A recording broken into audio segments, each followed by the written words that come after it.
dia, irmãos. Paz do nosso Senhor Jesus Cristo esteja convosco, com a sua família, sua casa. Mais um momento de celebração da família. Que Deus possa, nesta manhã, te abençoar, encher a tua casa da sua presença, da sua graça. Que seja um momento realmente de podermos juntos adorar a Deus, sentir sua presença, sentir a sua graça, sentir a sua paz. Que realmente a tua família seja abençoada nessa manhã. Vamos louvar todos juntos.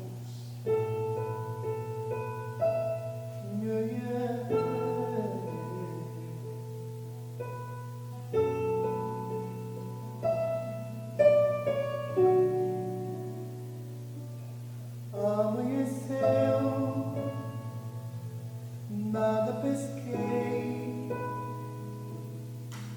parecia ser apenas mais um dia como qualquer outro. Estava cansado, sem forças, desanimado, decidido largar tudo e parar. Deus conhece tua estrutura, sabe o que está fazendo. Mesmo que seja difícil, não pare, Ele está vendo. Colheu todas as tuas lágrimas e mandou eu te falar. Pegue o que Ele te entregou e volte para o mar, que é o teu lugar. Quem mandou largar a rede?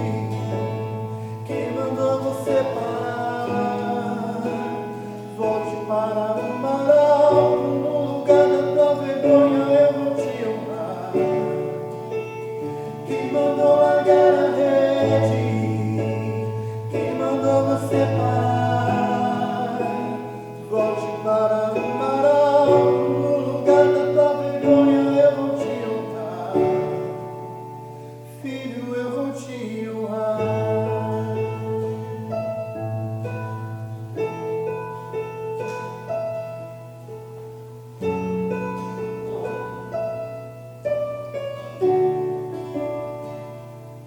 Amanheceu, nada pesquei, parecia ser apenas mais um dia como qualquer outro. Estava cansado, sem forças, desanimado, decidido largar tudo e parar.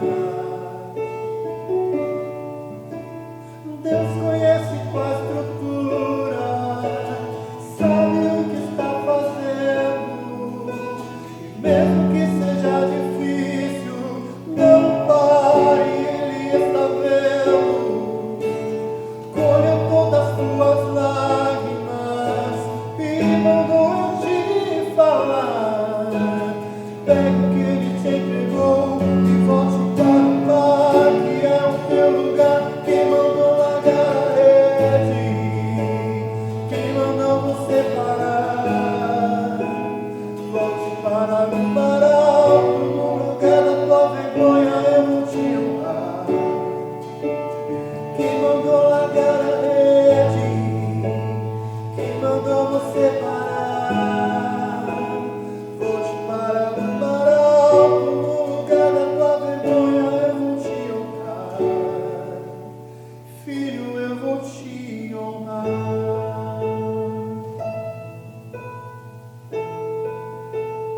Ele vai te honrar. Ele te conhece, Ele te vê. Ele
Tudo pode passar.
queremos, Senhor, as águas somente, Senhor, pelos tornozelos. Nós queremos ser inundados, Senhor. Nós queremos navegar.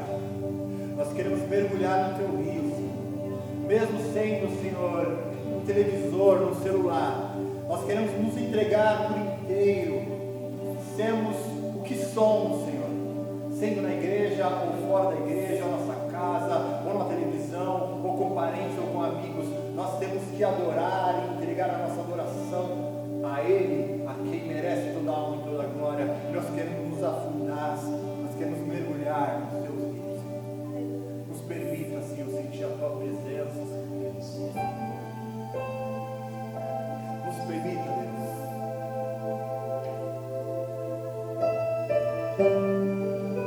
Você que está em casa, abra o seu coração, que Ele há de falar contigo.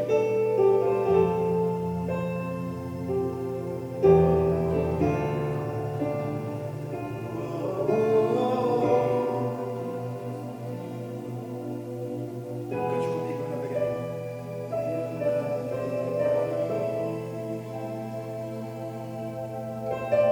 O oceano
Olá, minha gente, como é que vocês estão? Muito prazer estar na sua casa.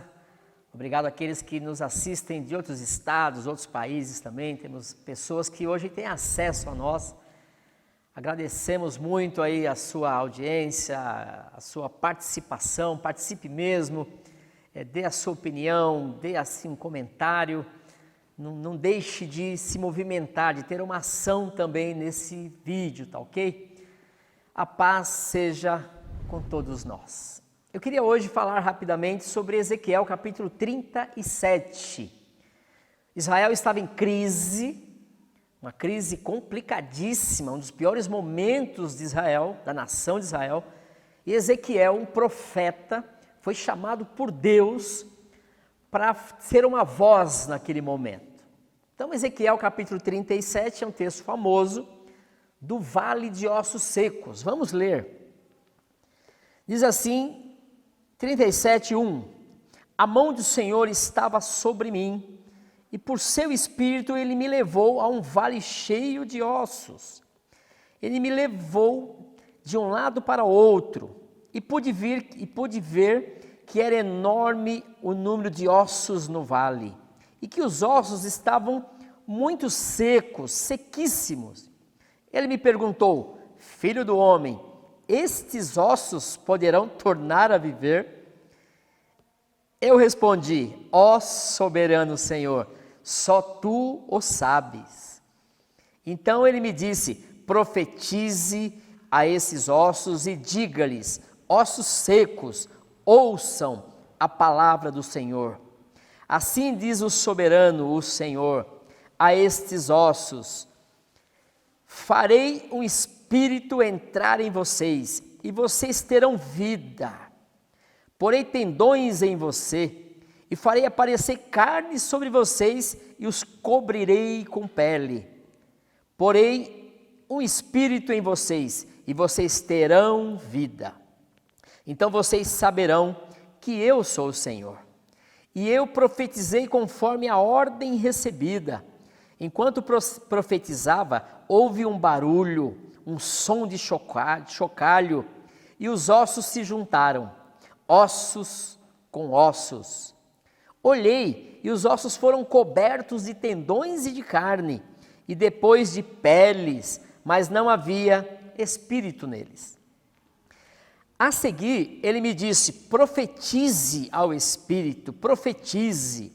Filhos do homem, e diga-lhe: assim diz o soberano Senhor, venha desce os quatro ventos, o Espírito, e sopre dentro desses mortos, para que vivam. Profetizei conforme a ordem recebida, e o Espírito entrou neles. Eles receberam vida e se puseram em pé. Era um exército enorme. Então ele me disse: filho do homem, esses ossos são toda a nação de Israel. Eles dizem: nossos ossos se secaram e nossa esperança desvaneceu-se. Fomos exterminados. Por isso profetize e diga-lhes: assim diz o soberano Senhor, o meu povo, vou abrir os seus túmulos e fazê-los sair. Trarei vocês de volta à terra de Israel. E quando eu abrir os seus túmulos e os fazer sair, vocês, meu povo, saberão que eu sou o Senhor.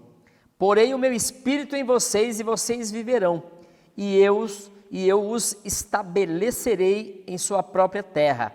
Então vocês saberão que eu, o Senhor, falei e fiz. Palavra do Senhor. Queridos, eu queria fazer uma pergunta hoje. O que você vê nos dias de hoje? Esta situação, toda esta pandemia, o que você vê? Este momento que você está vivendo dentro da sua casa, o que você vê? Dentro do trabalho ou fora do trabalho, nas ruas, na cidade, o que você vê? Você vê crise? Há uma crise? Há uma dificuldade? Desespero? Qual estrago você vê? Essa é uma pergunta que vai muito bem nos dias de hoje. Há uma crise. Eu vou dizer o que eu vejo. Eu, Ailton, pastor, pai, filho, empresário, eu quero dizer o que eu vejo. Então, por exemplo, na minha família eu vejo minha mãe triste, querendo ver os netos. A gente sempre visitava minha mãe, e ela hoje está à beira de uma depressão, inclusive, porque o mundo ficou esquisito para ela. Ela perdeu o marido dela em dezembro, então já ficou sozinha, mora sozinha, então nós estávamos indo e não podemos mais ir, estamos preservando ela. Então eu vejo na minha família uma certa tensão. Em São Paulo, como é que eu vejo em São Paulo? Eu vejo um estresse. São pessoas com expectativas muito negativas até. Ontem vi que com o rodízio em São Paulo, rodízio um pouco radical, os metrôs e ônibus estavam todos lotados. Então a intenção de preservar as pessoas meio que foi um tiro no pé. As ruas também cheias de carro, enfim, eu vejo São Paulo com medo de falir empresas e muitas placas de alugas. Eu vejo São Paulo inquieto no mínimo. Como é que eu vejo os meus amigos? Meus amigos eu vejo com saudades, querendo estarmos juntos, com saudades dos churrascos, da igreja. São amigos que a gente não pode estar tão junto, então a gente conversa, mas há uma tensão no ar também. Como é que eu vejo o mundo? Eu vejo o mundo um pouco desesperado. Eu vejo os Estados Unidos ali brigando para ter menos desempregados. São milhões de desempregados, ações e brigas políticas. Eu vejo a China um pouco sendo alvo, talvez de vinganças ou um pouco sob suspeita. Eu vejo no mundo a quantidade de mortos e quantidade de infectados, e tudo isso é um problema. Como será o mundo? Como é que eu vejo o Brasil? O Brasil, uma briga política. Eu vejo o Brasil como está fervendo. Então, pessoas divididas, polos contrários, o Brasil e a guerra da mídia, tudo isso é o que eu vejo. Como é que eu vejo a minha igreja? A minha igreja, sob tensão, mas esperançosa. Tivemos uma perda muito grande de um irmão Augustinho, que era um exemplo, que era um paizão, silencioso, mas muito, quando ele falava tinha muito de sabedoria, uma história brilhante. A igreja tensa, esperando a próxima má notícia talvez, e tentando se agarrar às boas notícias.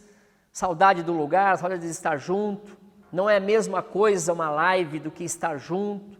Enfim, essa é a igreja. E como é que eu vejo o meu trabalho? Eu sou empresário e já há uma crise há 5 anos atrás. E o ano passado não foi fácil, tivemos roubo, furto, tivemos enchente. E esta semana passada agora tivemos mais um furto, onde teve um prejuízo muito grande de R$20 mil, pelo menos em máquinas. Isso atrapalha o pouco que chegou. Então é isso que eu vejo, vários cenários, e há uma crise. Agora, existe a crise que eu observo e vejo, e há uma crise que ela é de uma outra ótica. Então há uma crise real e uma crise que eu vejo. E nós precisamos entender um pouco isso. Por quê? Porque o texto que eu li é um texto de Ezequiel, onde Israel estava em crise. Israel estava num momento delicado, difícil. A Babilônia já era o ambiente deles, eles foram cativos, houve uma destruição imensa do templo, e o roubo dos utensílios do templo, da riqueza. Nabucodonosor tentou quebrar a espinha dorsal de Israel, uma limpeza étnica, queria, como Hitler, acabar com a nação de Israel, destruir com tudo. Há uma crise instaurada em Israel, e nesse momento Ezequiel, o profeta Ezequiel, é chamado por Deus. No verso 2 do capítulo 37, Deus fala ao profeta, vem aqui, o que você vê? Como é que está dentro de você quando você vê esse estrago, esta crise? Como é que está o seu ânimo, profeta? Esse é o verso 2. Eu vou te mostrar aqui o estrago. Eu queria que você me dissesse como você vê. Que é a pergunta que eu fiz para vocês hoje. Como você vê? No verso 3, ele fez uma pergunta. Olha, você já viu o estrago. Como é que você está? Mas no 3 ele diz o seguinte. Você crê que esses ossos podem viver? Aí Ezequiel ficou assim, tão chocado com tudo, que ele falou, tu sabes, ele meio que foi covarde ali. Qual a sua avaliação, profeta? Você é um profeta, estou te trazendo para você ver, quero saber o que você vê e qual a sua avaliação diante do estrago. Profeta, há esperança para esse ambiente, para esse estrago? Você vendo tudo isso morto, tudo isso cheio de crise, há esperança? Você tem condições, profeta, de acreditar em alguma coisa esperançosa ao ver isso tudo, esse estrago? Poderá haver mudanças nesse estado de coisas que você está vendo, profeta? Então Deus meio que mexe, estremece o interior do profeta, dizendo, você está vendo? O que você está vendo? Você ainda tem capacidade de acreditar? Há esperança para esse ambiente, para esse cenário, profeta? Olhar de maneira esperançosa era a intenção de Deus para o profeta. Profeta, há esperança para esse ambiente? E é o que a gente pergunta nos dias de hoje. Quando a gente vê esse cenário todo, a pergunta que Deus faz para nós é, você está vendo esperança? Você acredita ainda que as coisas podem melhorar e melhorar? Você tem capacidade de, na esperança, dizer eu não desisto? As coisas melhores ainda estão por vir? Esta é a pergunta de Deus para o profeta. Você crê que num cenário tão devastado, você pode crer vida nesse cenário? Você pode ter uma força motriz de esperança nesse cenário? Como é importante a esperança. Há um escritor que diz o seguinte, que alguns lutam, que pessoas lutam um dia, isto é muito bom. Pessoas lutam um ano, isto é ótimo. Pessoas lutam muitos anos, isto é excelente, mas pessoas que lutam a vida toda, elas são imprescindíveis. Então a pergunta para nós é quando a gente olha, e eu diz o que eu vi aqui na minha família, eu olho para a minha família e eu tenho que dizer, há esperança, o melhor ainda está por vir na minha família, o melhor ainda está por vir em São Paulo, o melhor está por vir no Brasil, o melhor está por vir nos meus amigos, na minha igreja, em todo o meu sistema de rede, o melhor está por vir no meu trabalho. Eu creio nisso. E Deus está dizendo, profeta, você tem condições de ver no caos o meu poder, a minha palavra, o meu espírito. É isso que nós estamos sendo chamados hoje num ambiente de tanta crise. E Deus fala, profeta, o que você vê? Qual a sua avaliação? Você tem expectativa esperançosa diante de tudo isso? No seu casamento, há uma crise, você pode ver, o que você vê no seu casamento, o que você vê nos seus relacionamentos, você pode ainda acreditar que desse negócio que está morto pode haver vida. Esse é um chamado para nós nos dias de hoje. O verso 4 e 5, Deus já não está muito agora focado no que o profeta está vendo e a análise dele e tudo mais, mas ele chama o profeta para ação. Profeta, profetize. E esta é a palavra. No meio do caos, legal, você já fez uma avaliação, quero saber como é que está interiormente, porque eu quero inspirar você na esperança, eu quero inspirar você que o melhor está por vir, que ainda há uma palavra de Deus para o Brasil, para o seu casamento, para a sua vida, para a sua família, para o seu trabalho. E aí Deus fala, meu amigo, chega de ver, chega de análise, vá para a ação, profetize. E o que o profeta tão chocado falou? Então eu profetizo nesses ossos. E interessante, o que o Deus deste profeta falou, profeta, faz o seguinte, olha para os ossos e diz para eles, diz para os ossos, assim diz a palavra do Senhor. Amigo, olha que loucura, você num ambiente de caos, olhar para um osso e falar, osso, deixa eu dialogar com você aqui. Assim, abre os olhos e abre os ouvidos que eu vou dizer, ossos. Sabe o que é isso? Existe doido e doido. Como é que um doido pode chegar para um osso e falar assim, osso, não estou vendo ouvido aí em você, nem orelhas, mas eu vou dizer uma coisa, abra aí os ouvidos que eu vou dizer o que Deus está dizendo.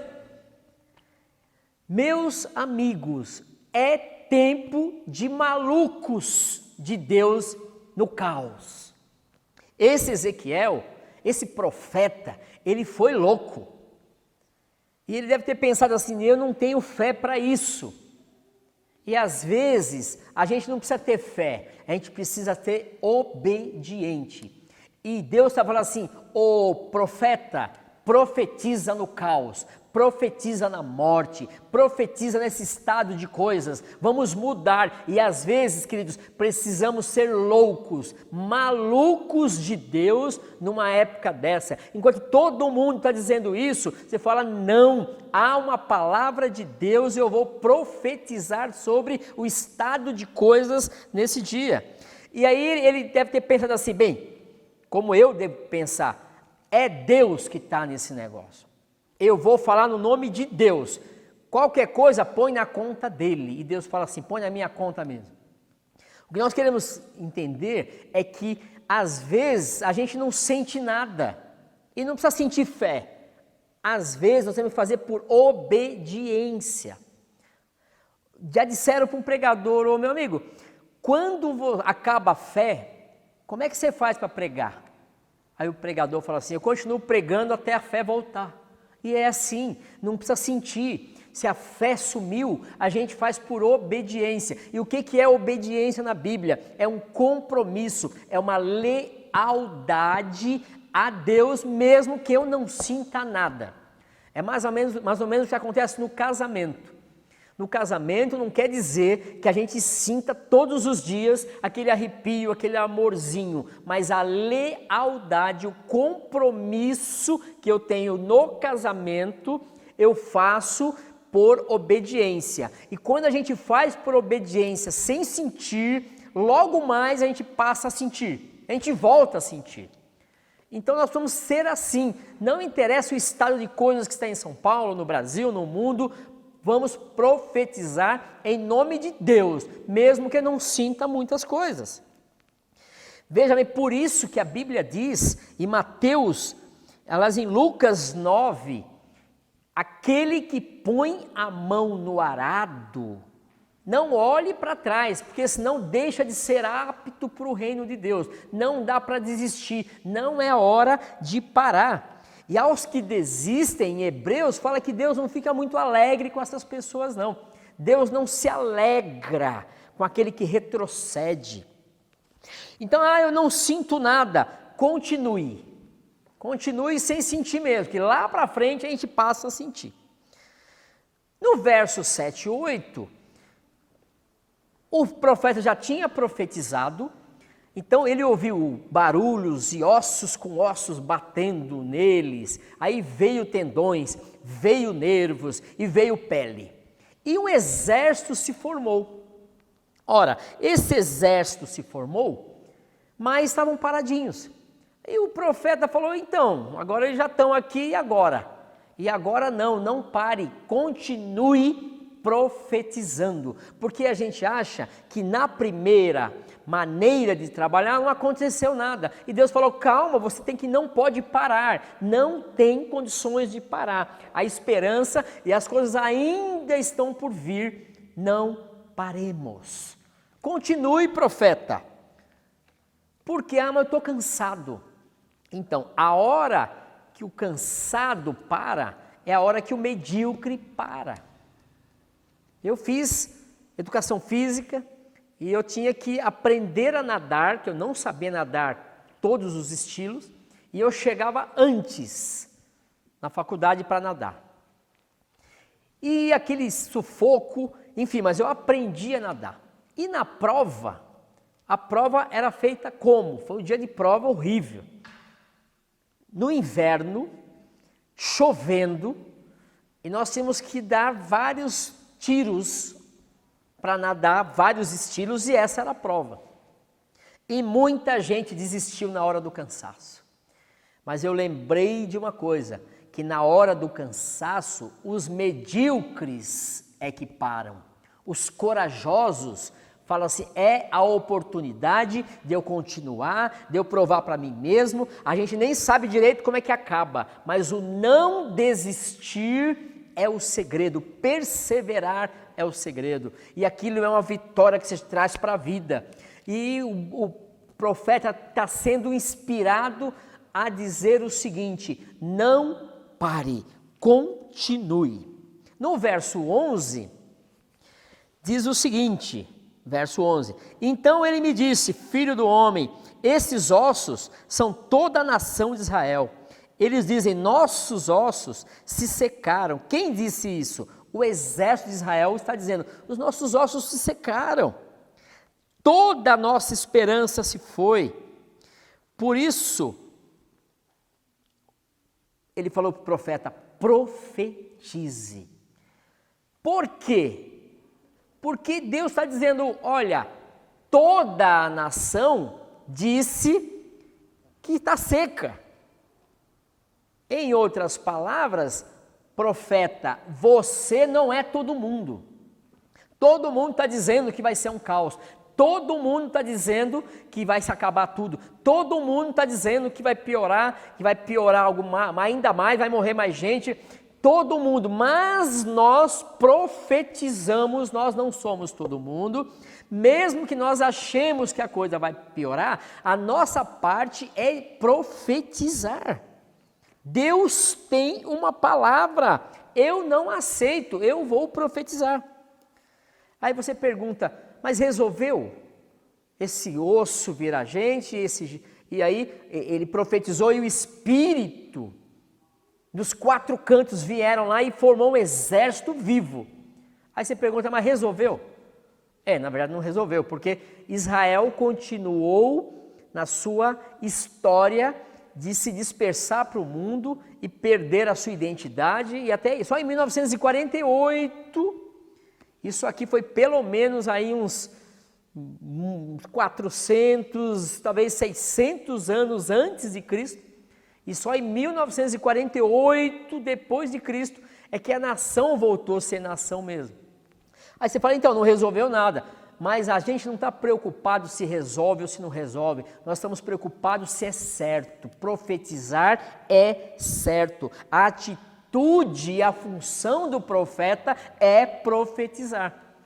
E aí ele não sabia, mas o tema de muita pregação, inclusive desta, foi a atitude do profeta de profetizar.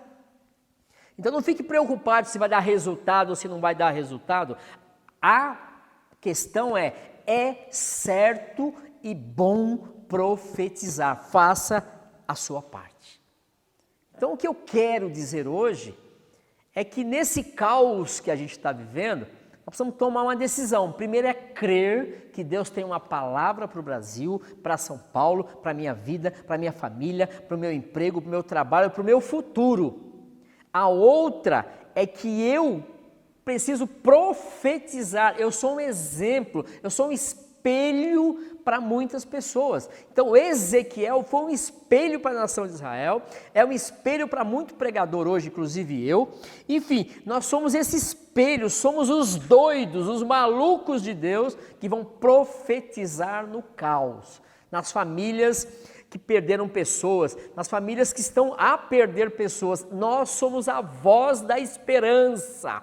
Nós temos que primeiro olhar o caos, dizendo: o que você vê? Eu vejo coisa boa. Deus está fazendo muita coisa boa no caos. E Deus é especialista nisso. Em nós tirarmos os olhos das circunstâncias, nós vamos ver Deus operar vários cuidados, várias ações de amor no meio do caos. Esse é um Deus assim. Então Deus tem uma palavra e nós temos uma função: profetizar o Espírito de Deus dos 4 cantos, norte, sul, leste, oeste, para que as pessoas saibam que Deus é Deus. Nós somos uma testemunha de esperança. Então eu queria inspirar você hoje a olhar o caos, fazer a sua avaliação, como eu fiz no início a minha, mas saber, nós somos profetas de Deus. A Bíblia diz que nós somos geração eleita, 1 de Pedro 2,9, sacerdócio santo, povo escolhido, para proclamar as virtudes daquele que nos tirou das trevas para a sua maravilhosa luz. Então nós somos proclamadores de esperança, de graça, de futuro melhor, o melhor ainda está por vir. Então vamos orar para que a gente tenha gás do Espírito Santo. Então que o Espírito Santo venha dos 4 cantos, primeiro nos inspirar. Nós sairmos desse caos, tirando os olhos das circunstâncias e vendo a palavra de Deus em cada uma das nossas áreas. Eu queria que você orasse. E se há desesperança no seu coração, eu quero profetizar esperança. Que nós somos aqueles imprescindíveis. Eu vou repetir essa frase. Há pessoas que lutam um dia. Isso é bom. Há pessoas que lutam um ano. Isto é ótimo. Há pessoas que lutam vários anos, isto é excelente. Mas há pessoas que lutam a vida inteira. Essas pessoas são imprescindíveis. Então nós queremos profetizar aqui que nós somos essas pessoas que vamos lutar a vida inteira. Somos imprescindíveis.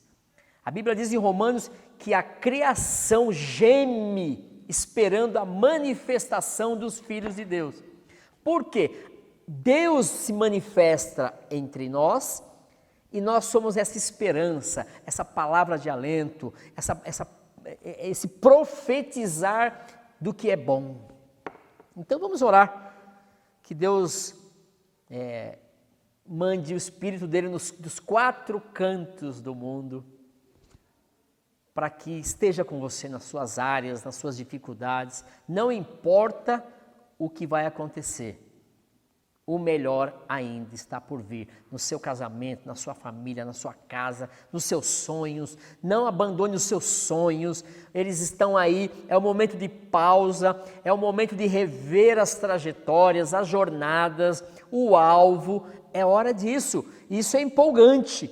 Não é que está enterrado o meu sonho. Eu estou avaliando no melhor momento de pausa, porque os meus sonhos vão florescer independente de qualquer coisa. Vamos orar.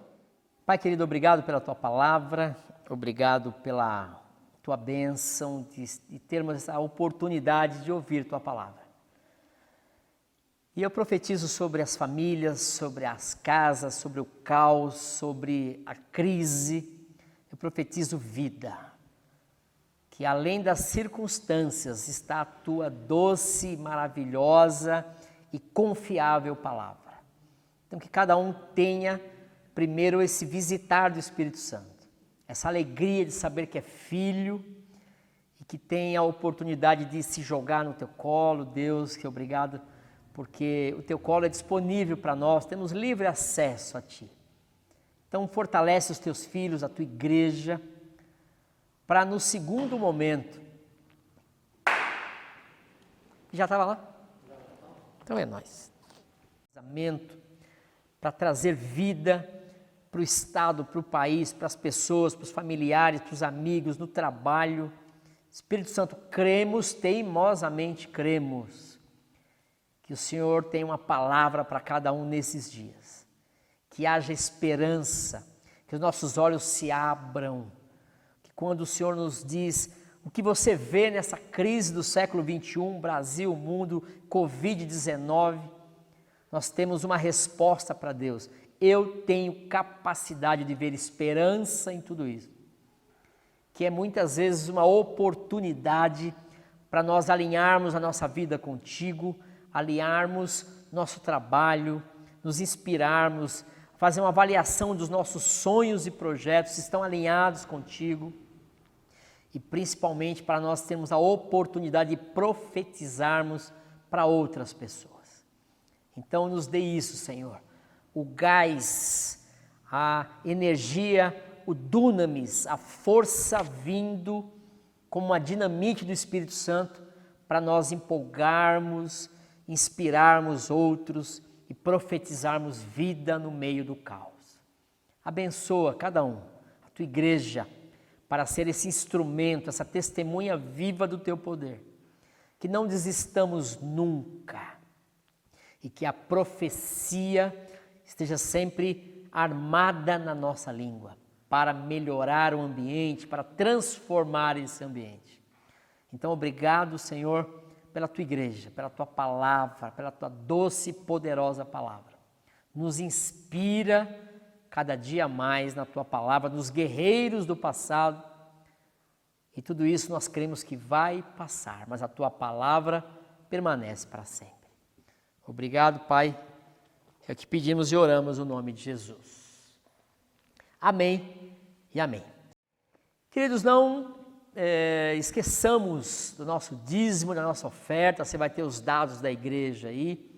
Se você precisa de algum auxílio financeiro ou qualquer que seja, fale conosco.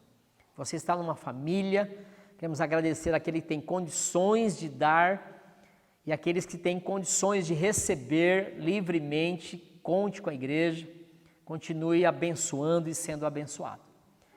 Então, que você saiba que estamos juntos, somos família.